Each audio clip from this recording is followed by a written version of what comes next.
90,2 Serambi FM Syederalun dimanapun Anda berada. Terima kasih Anda masih bersama kami.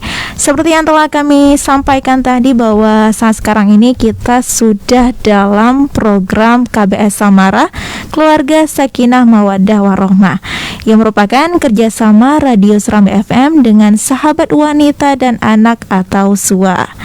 Di kesempatan hari ini Syederalun tentunya senang sekali kita akan membahas tema yang akhir-akhir ini hangat diperbincangkan nih. Nah, ini kami akan membahas lebih jauh mengenali long COVID-19 tak kunjung hilang meski sudah sembuh. Nah, untuk membahas tema kita di hari ini Syederalun sudah hadir di studio kami Dr. Ferry Dwi Kurniawan SPP PhD, dan beliau merupakan dokter spesialis paru. Nah, Syederalun, marilah kita sapa narasumber kita di kesempatan hari ini. Assalamualaikum dokter. Waalaikumsalam warahmatullahi wabarakatuh, Syederalun. Bagaimana kabarnya di kesempatan hari ini dokter? Alhamdulillah baik, sangat baik, terima kasih. Terima kasih juga dokter sudah hadir di studio Serambi FM di edisi hari ini. Terima kasih juga atas undangan untuk mengisi materi pagi ini. Iya. Dan kita harapkan dokter Syederalun yang ada di rumah juga dalam keadaan sangat sehat dan bisa menerima ilmu-ilmu yang insya Allah nantinya akan kita bagikan. Amin, insya Allah. Nah, Syederalun, Anda juga dapat menyimak talk show ini di live streamingnya kita di www.serambifm.com, dan Anda juga dapat menyaksikan live Facebooknya kita di Facebook Serambi FM, Serambi On TV, Serambi News, dan juga seluruh fanpage Serambi Group lainnya.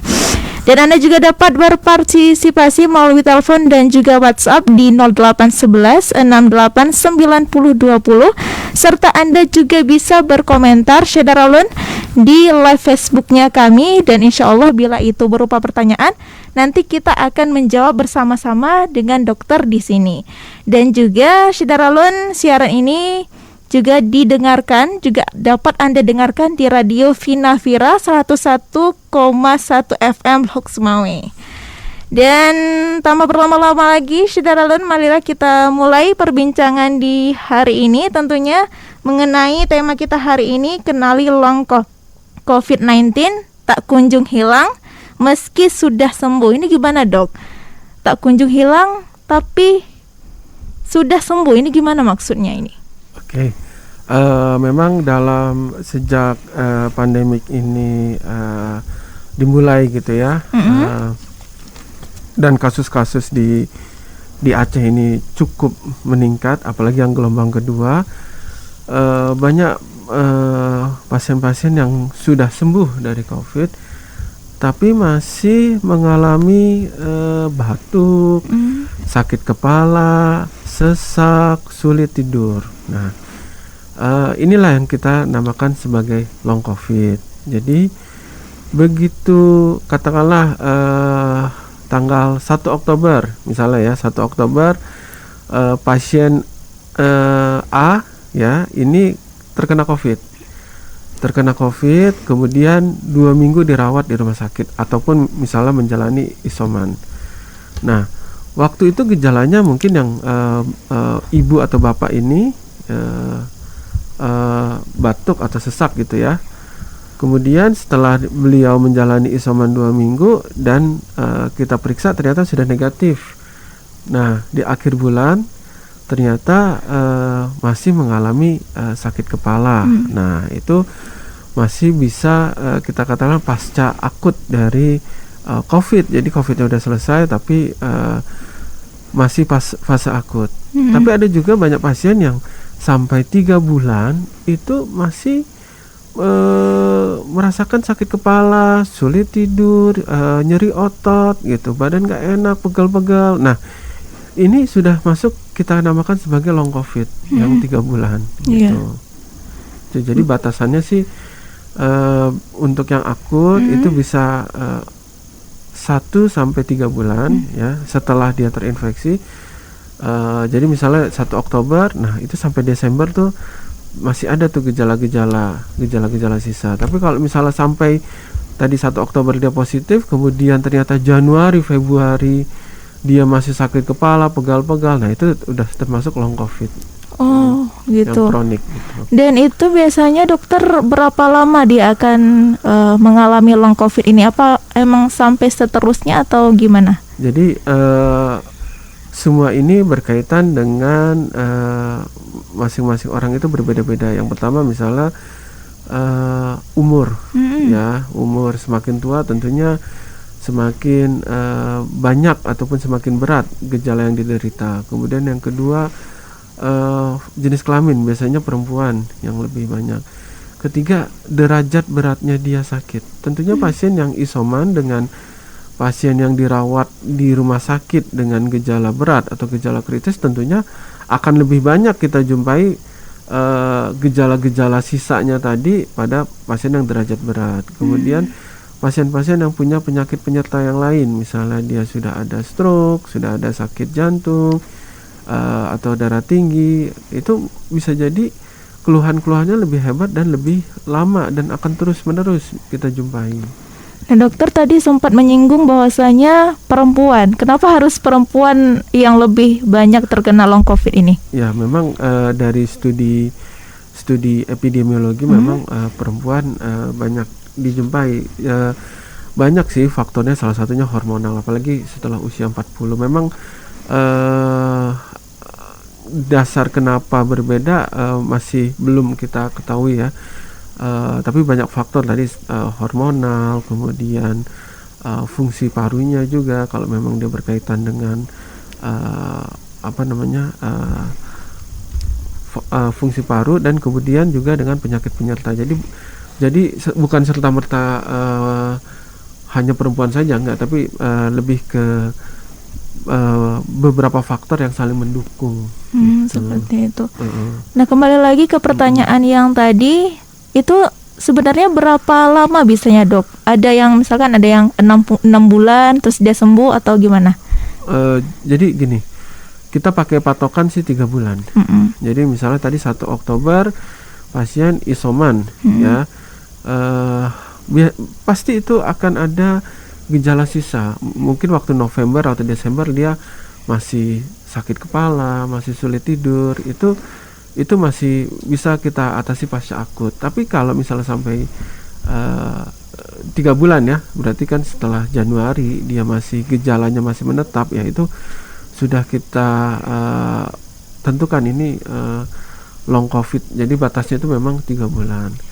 Tapi sebelum kita menegakkan diagnosis long COVID, oh ini long COVID, enggak. Jadi bukan serta-merta dia semudah itu, enggak. Jadi pertama kita memang harus ada dulu riwayat dia COVID, kita tentukan dulu gimana dia penyakit lainnya, penyakit penyerta, apakah memang dia ada misalnya pasien sakit kepala, mungkin sebelumnya ada nggak memang sakit kepala sebelum COVID. Mungkin kalau sudah ada berarti bukan long COVID. Tapi memang ketika dia sakit kepalanya baru setelah dia terkena COVID, nah itu baru kita nyatakan sebagai long COVID. Jadi tidak serta-merta semua gejala pasca COVID kita nyatakan sebagai long COVID. Jadi kita harus singkirkan dulu gitu, ada nggak penyakit. Kalau memang ya tadi saya bilang, kalau sakit kepalanya sudah sebelum terkena COVID, ya berarti bukan long COVID gitu. Tapi bisa jadi malah setelah COVID bisa jadi memperberat, bisa jadi gitu. Pada umumnya itu, Dok, bisa sembuh atau ada yang lebih parah malah? Selama ini yang pasien-pasien yang pernah kita rawat dan kita tangani, fase terberat ya itu 3 bulan ya, 3 bulan awal. Jadi apalagi ini khususnya untuk pasien-pasien yang kita rawat di rumah sakit dengan gejala berat dan gejala kritis, itu sesaknya itu masih ada gitu ya. Kita bisa siapkan oksigen itu sampai 1 bulan pemakaian oksigen, ataupun batuk bisa sampai 2 bulan 3 bulan. Tentunya kita akan berikan obat. Nah, nanti dengan seiring waktu itu biasanya memang 3 bulan, setelah 3 bulan banyak yang sudah hilang. Tapi ada juga ya yang sewaktu-waktu, aduh saya sakit kepala terus nih gitu, atau badan saya pegel-pegel terus, atau misalnya ada pasien yang dia bekerja di kantor gitu ya, setelah dia 3 bulan setelah COVID masih dia badannya nggak enak untuk bekerja lagi gitu, dia mudah lelah. Nah itu juga sudah masuk, bisa kita kategorikan long COVID gitu. Nah, untuk long COVID ini sendiri, Dok, biasanya kan kalau COVID pada umumnya akan menular ke orang lain kalau misalkan dia nggak prokes. Kalau misalkan long COVID ini akan menular juga atau enggak? Jadi long COVID ini tidak menular, ya. Jadi long COVID tidak menular.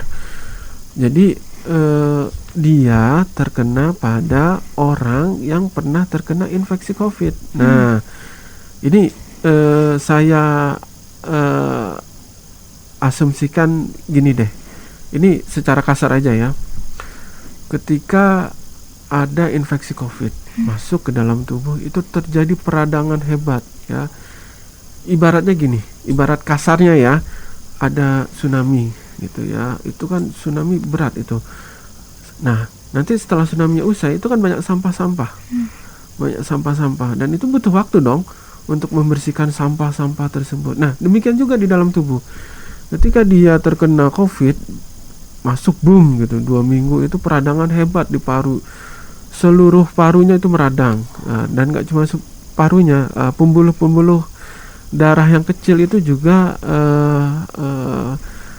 rusak gitu ya, termasuk sampai pembuluh darah yang ke kepala. Jadi sifatnya seluruh tubuh gitu. Nah setelah 2 minggu habis nih, COVID-nya udah selesai nih, tapi peradangannya untuk beberapa orang masih terus berlangsung. Sampah-sampahnya juga banyak gitu yang harus kita singkirkan gitu ya. Jadi bekuan-bekuan darah juga banyak gitu yang menjadi sumbatan-sumbatan. Nah itu tubuh tuh butuh waktu ya, butuh waktu untuk menyingkirkan ya.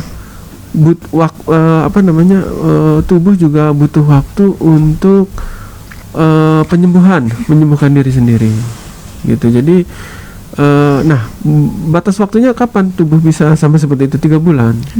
Nah jadi gini, ketika misalnya ini contoh pasien yang dirawat ya di rumah sakit ya, dia hanya bisa tirah baring, hanya bisa tidur di bed ya, dia nggak bisa bergerak pun mungkin sesak ya.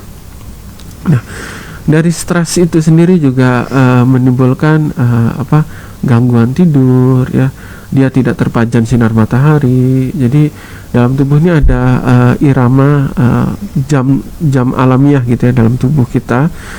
Jadi ketika dia udah keluar dari rumah sakit, nanti jam tidur dia akan terganggu. Nah itu jadi nanti kita akan kembalikan ya, ada latihan-latihan, mulai dia latihan fisik, latihan pernafasan, rehabilitasi paru ya, dan memperbaiki irama tidur dia kembali normal. Nah itu ya tadi pentingnya setelah seseorang terkena COVID, 3 bulan itu bukan fase mudah gitu untuk dilewati. Jadi COVID udah selesai, masih ada lagi tantangan kita nih dalam proses penyembuhan. Nah ini yang kadang bagi sebagian orang mungkin abai gitu ya, tapi untuk beberapa orang yang peduli, dia harus kembali kerja. Dok, saya harus kembali kerja dalam 1 bulan, saya ini harus kerja, saya masih sesak gimana. Nah itu terjadi di masyarakat. Jadi oke, COVID udah selesai, ayo kita kontrol ke Poliparu atau ke dokter ya, layanan di mana dia berada, untuk kita berikan pengobatan yang sesuai untuk mengatasi long COVID ini gitu. Berarti ada orang-orang yang memang dia karena COVID dirawat, kemudian dia rawat jalan, ada nggak yang sampai rawat di rumah sakit lagi? Jadi gini, seperti itu sih enggak ya. Jadi biasanya pasien-pasien yang sudah kita rawat itu kita akan kontrol ke Poliparu ya kalau di Rumah Sakit Zainal Abidin, dan kita akan follow up, kita akan tindak lanjuti selama 1 bulan ya. Kita akan berikan obat-obatan sesuai dengan keluhan pasien tersebut, dan kita kontrol tuh tiap 1 bulan sampai 3 bulan. Nanti bagaimana keluhannya, apa berkurang, ataukah mungkin ada pemeriksaan lanjutan yang harus kita lakukan gitu. Tapi tentunya ini sesuai dengan kebutuhan orang. Artinya gini, satu, tentunya orang yang bekerja, ya, maksudnya bekerja katakanlah dia kantor ya, atau misalnya dia kerja tentara gitu ya, atau tentara atau polisi yang dalam 1 bulan katakanlah dia udah fisiknya harus kembali, tentu berbeda dengan pasien post covid gitu yang ibu rumah tangga saja kebutuhannya. Jadi tentu juga kita akan sesuaikan gitu. Berarti menjaga gaya hidup itu sangat berpengaruh ke cara cepat dia untuk sembuh gitu, Dok. Benar. Jadi gini, ketika dia setelah post covid gitu, kita upayakan untuk satu, rehabilitasi parunya. Jadi parunya itu kita jadi parunya itu jadi kaku gitu ya. Jadi ibaratnya kalau balonnya kalau kita tiup, nah ini nggak ngembang gitu. jadi lebih kaku. Nah, kita perlu latihan pernapasan ya. Satu, latihan pernapasan, kemudian kita latihan fisik ya.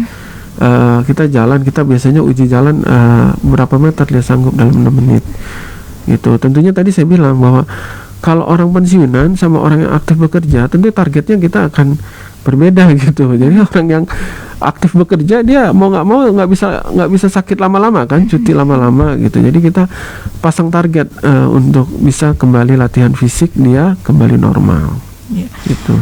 Mungkin dokter, kita tahan dulu pembahasan kita di kesempatan hari ini. Kita akan kembali setelah pesan-pesan berikut ini.